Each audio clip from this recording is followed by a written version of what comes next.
اور من کی سرزمین میں محبت کے، چاہت کے، بھائی چارے کے، برداشت کے، باہمی تعاون کے اور احترام آدمیت کے پھول اگائے جا سکیں، اور بین المذاہب ہم آہنگی، انٹرفیتھ ہارمنی کو بطور کلچر اڈاپٹ کیا جا سکے، تاکہ لوگ ایک دوسرے کے مذہب کا احترام کریں، لوگ ایک دوسرے کی کلچر کا احترام کریں، لوگ ایک دوسرے کی اسپریچول ویلیوز کا احترام کریں،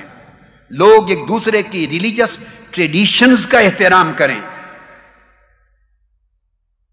ہندوستان میں بسنے والے لوگوں، یہی جو بات میں کہہ رہا ہوں یہ قرآن کا پیغام ہے، یہی سنت مصطفیٰ کا پیغام ہے۔ قرآن مجید کی ایک پوری سورت جس کو سورہ الکافرون کہتے ہیں، نان بلیورز اس کا ٹائٹل رکھا گیا، ایک سورت نازل ہوئی جسٹ فار نان بلیورز، آپ اندازہ کر لیں، اور اس میں یہ میسج دیا گیا اللہ رب العزت نے آقا علیہ السلام کی زبان اقدس سے کہ قل، آپ انہیں کہہ دیں، قل یا ایھا الکافرون، او نان بلیورز، لا اعبد ما تعبدون ولا انتم عابدون ما اعبد، جس کی تم پوجا کرتے ہو اس کی میں عبادت نہیں کرتا، اور جس ذات کی میں عبادت کرتا ہوں اس کی تم پوجا نہیں کرتے۔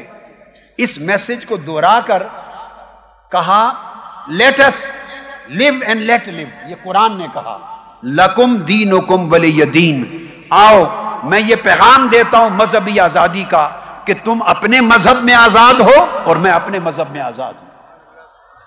میرا کوئی جبر و اکراه تم پر نہیں ہے اور تمہارا کوئی جبر و اکراه مجھ پر نہیں ہے۔